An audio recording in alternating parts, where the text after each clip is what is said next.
paket statistik untuk ilmu sosial pertamanya seperti itu. Jadi inilah sejarahnya, dan ini pengertiannya.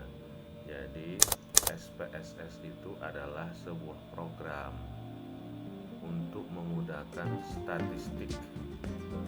Jadi ini merupakan sebuah alat untuk kita mempelajari statistik. Nah, jadi SPSS kepanjangannya kalau sekarang adalah ini, Statistical Product and Service Solution. Nah, kalau dulu SPSS itu sebelum dibeli sama IBM, dulu SPSS itu berdiri sendiri, kemudian dibeli perusahaan IBM atau IBM, dirubah namanya jadi Statistical Product and Service Solution. Sebelumnya dia bernama Statistical Package for the Social Science. Jadi itulah sejarah singkat SPSS supaya kita tahu. Nah, bagaimana menggunakannya? Hari ini kita coba praktekin SPSS dalam membuat statistik deskriptif. Pertama kita buka dulu SPSS-nya. Jadi sebelum masuk kemari, kalian bisa lihat tutorial cara menginstal SPSS di laptop jadul kayak laptop saya ini, ada di channel YouTube saya, silahkan lihat. Nah, berikut ini adalah soalnya. Saya besarkan. Wah, ternyata besar sekali, nggak cukup. Oke, ini ada soal cerita praktikum untuk statistik deskriptif. Nah, coba ya kita lihat. Pada akhir semester akademik, seorang profesor yang peduli dengan tidak adanya none of the student were being disadvantaged by having a graduate teaching in a class and data handling set pondering final grades for the class. Bahwa profesor ini mau melihat tidak adanya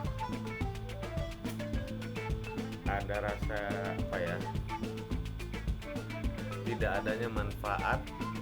Dia ingin lihat apakah ada manfaat kalau yang mengajar mereka itu adalah asisten dosen. Asisten dosen ini biasanya siswa S2, jadi siswa S2 mengajar anak S1. Nah, she became curious as she noticed that the student in the graduate student class seemed to perform better overall than the student in her own class.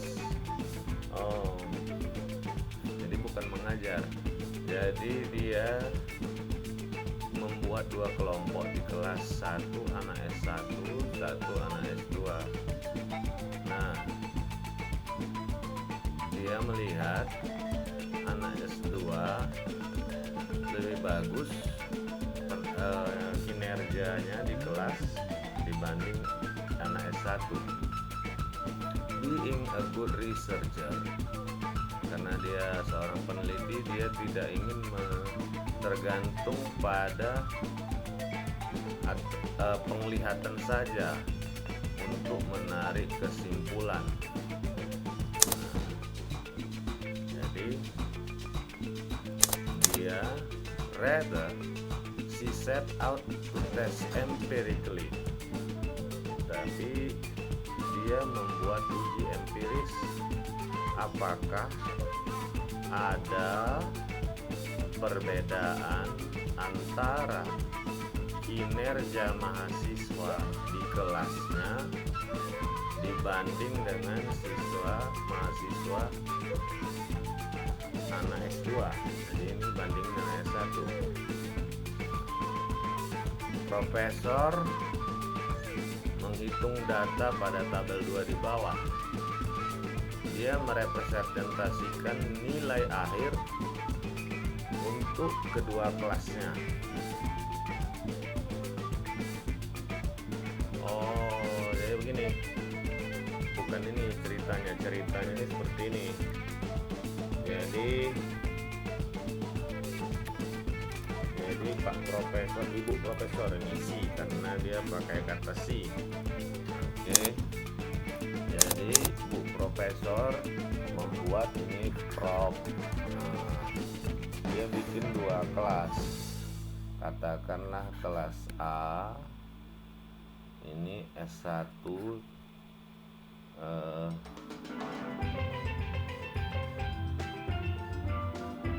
diajar sendiri.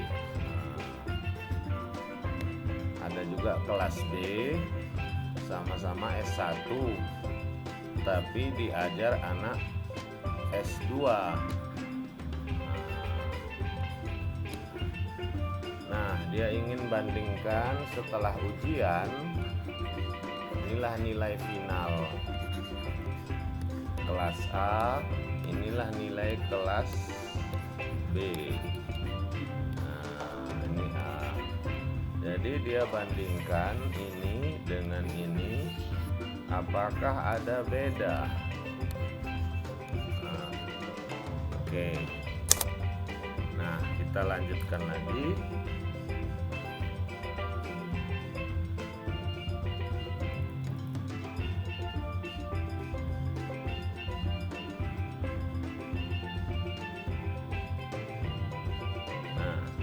Langkah pertama untuk menentukan perbedaan antara nilai-nilai mahasiswa adalah dengan mengamati poin-poin penting dari statistik deskriptif. Pertama, hitunglah min, rata-rata, median, dan modus untuk data set. Kedua, buat distribusi frekuensi. Ketiga, hitunglah range jangkauan standar deviasi. Keempat, masing-masing data ukur sentral tendensi atau ukuran pemusatannya yang best represent, yang terbaik dalam mewakili rata-rata nilai. Juga buat penjelasan singkat terhadap pilihan Anda. Kelima, tentukan apakah perbedaan nilai antara mahasiswa di kedua kelas, apakah ada perbedaan nilai di antara kedua kelas, dengan berdasarkan kriteria apa Anda menilainya. Oke, itulah soal-soalnya. Sekarang kita praktekkan. Nah, inilah data yang sebelah kiri ini semua kelas si profesor, yang ini kelas yang diajar oleh anak S2. Nah, kita lihat lagi, inilah langkah-langkahnya. Pertama, buka SPSS. Nah, ya, data select OK. Oke. Make sure the data view window is open so that the screen is displaying a series of empty cell. Nah, kita coba. Ini dia SPSS. Nah, ini saya besarkan. Nah, di dalam SPSS inilah tampilan. Ini SPSS jadul ya. SPSS yang saya pakai ini SPSS versi SPSS ini SPSS versi 15. Yang sekarang terbaru SPSS versi 26. Nah, udah jauh sekali. Kenapa saya memakai ini? Ini saya pakai karena spek laptop saya tidak mendukung untuk memakai spek yang tinggi, karena dia semakin tinggi SPSS-nya membutuhkan semakin canggih harus laptopnya. Tapi nggak apa-apa, kita pokoknya belajar. Nah, inilah tampilan awal SPSS. Di dalam SPSS ada 2 lembar kerja. Nah, lembar kerja pertama itu namanya lembar kerja data. Kedua, lembar kerja variabel. Pertama kali kita bekerja di SPSS adalah kita mengklik lembar kerja variabel. Nah, muncullah seperti ini. Oke, coba kita kecilkan. Nah, ini udah kita kerjakan perintahnya tadi. Sekarang kita lihat. Ini perintahnya memasukkan data ini. Inilah datanya.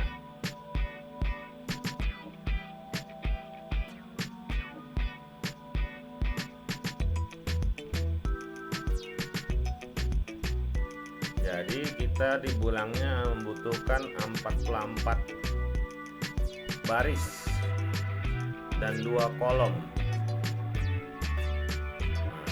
Kolom pertama menunjukkan bahwa yang mana kelas si profesor dan mana kelas anak S2. Contohnya seperti ini nanti.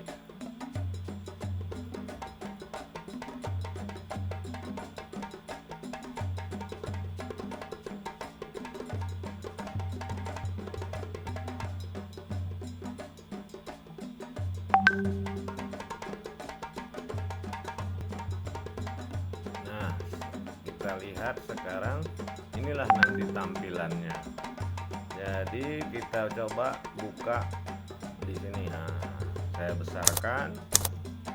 Nah, pertama di lembar variabel ya, tadi kan ada 2, data sama lembar kerja variabel.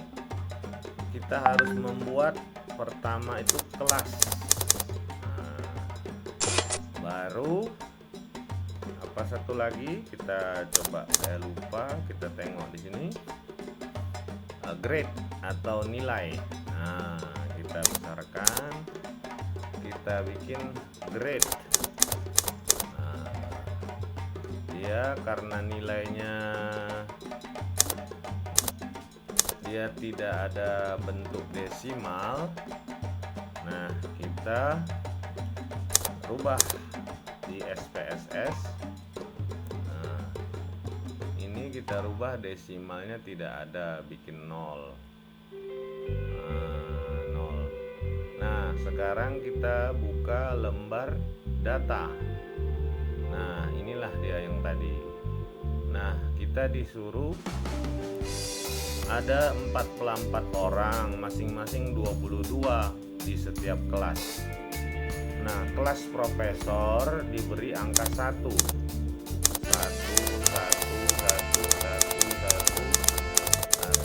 Kita isi sampai 22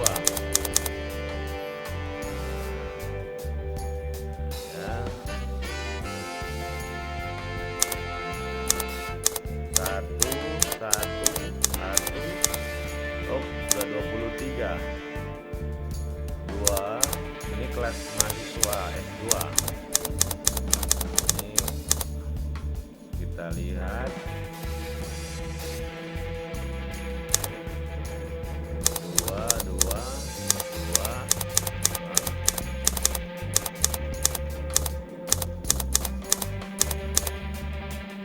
44 berarti. Nah, udah kita lihat ini kan di setiap tampilan ini selalu ada nomor. Nah, ini 1. Nah, ini saya garisin. Inilah 1. Oke. Nah, sekarang kita mau memasukkan nilainya. Kita kecilkan dulu layarnya.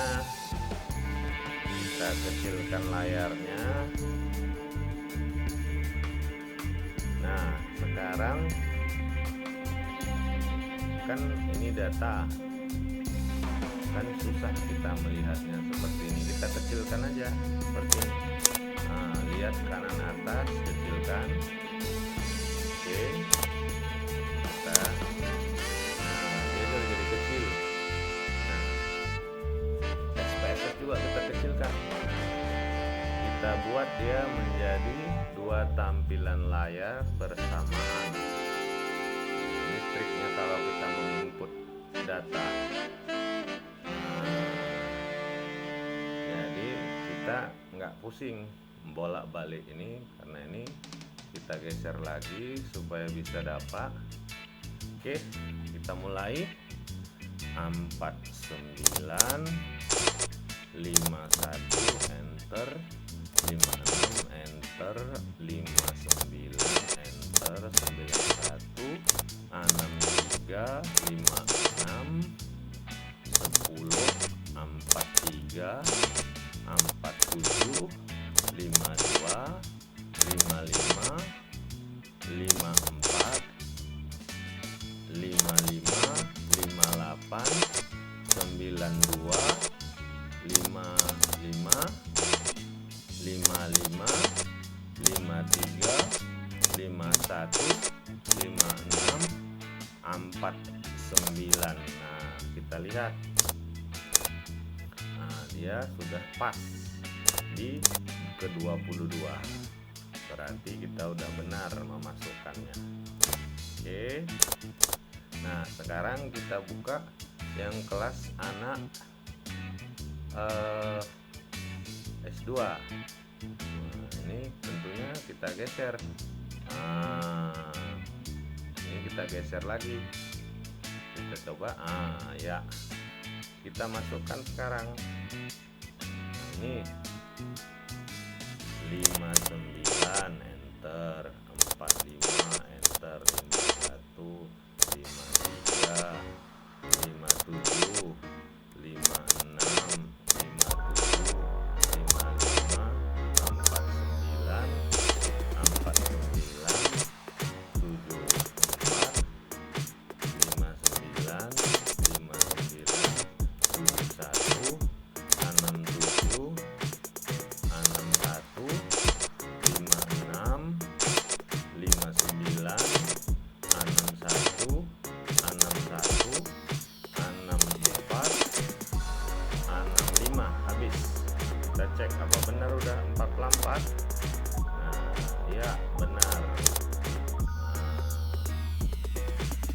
44. Oke, kita kecilkan layar. Sekarang udah data sudah masuk. Ini nggak perlu lagi, kita tinggal besarkan aja lagi semuanya.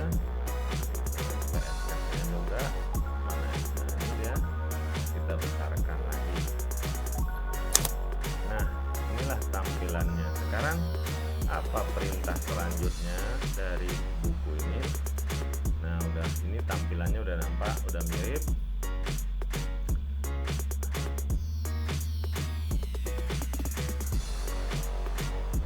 Oke.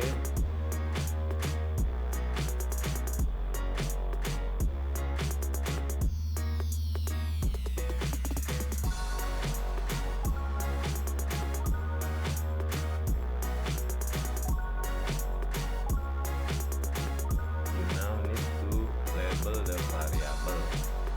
Click on the tab variable view in the bottom left. In the name column, double click the first variable.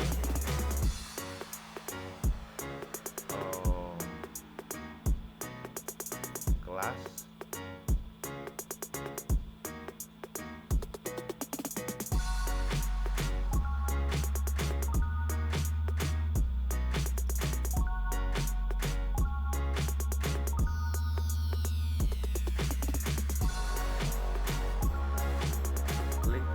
Tab variable view in the bottom left of your corner.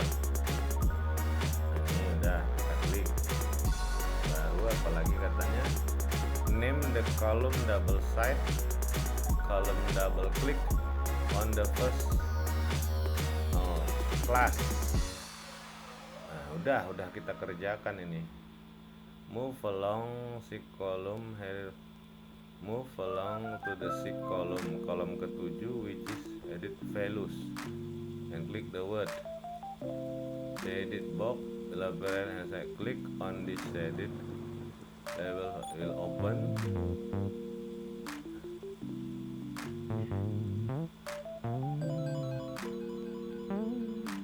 Oh, jadi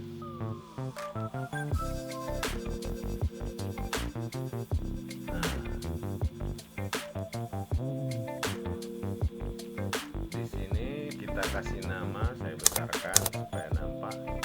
Nah, ini kelas, katanya si kolom ke-6. Ini 1, 2, 3, 4, 5, 6. Ini ada values, nilai. Katanya klik di 3 dot bottom. Nah, ini kita klik 3 titik, tombol titik, klik. Nah, kita kasih nilai 1 untuk kelas profesor, prof. Baru kita pencet add, tambahkan. 2 untuk kelas mahasiswa S2, grade, add. Oke, kita okekan. Nah, apalagi perintahnya? In the name column double click second place with the name grade. Udah kita ganti.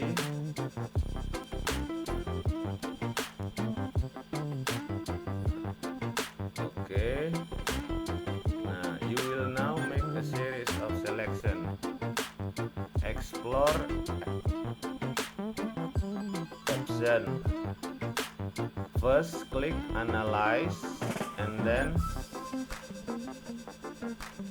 descriptive statistic, finally select explore. Jadi pertama analyze, descriptive statistic, baru explore.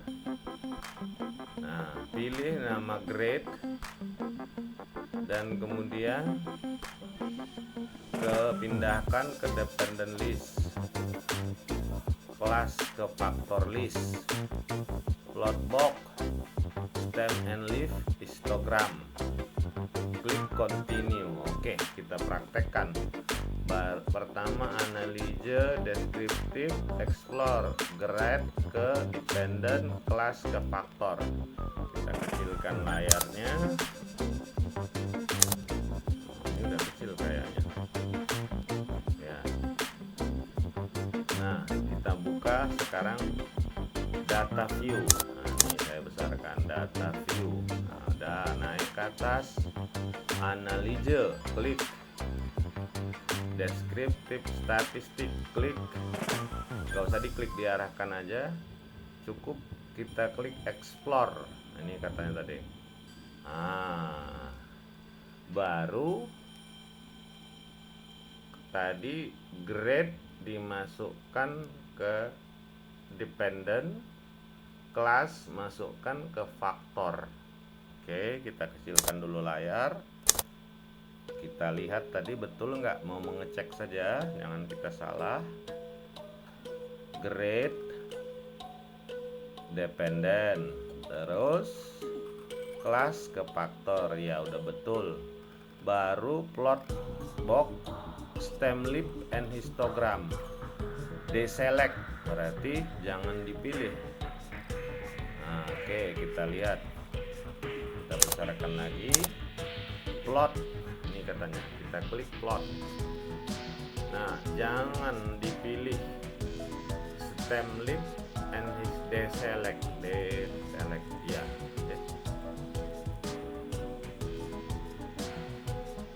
Coba kita bahasa Inggrisnya betul nggak ini, nanti salah bahasa Inggris.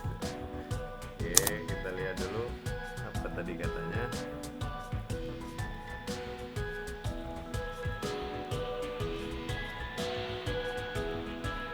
Kita pilih aja. Nah, kita pilih aja. Oke, kita besarkan lagi layar. Nah, ini histogram. Yang lain nggak ada, itu pilih, kita continue. ya, baru katanya klik OK. Nah, muncullah, inilah namanya lembar hasil atau output. Ya, output. Oke. Nah, inilah hasilnya. Gambarnya juga ada.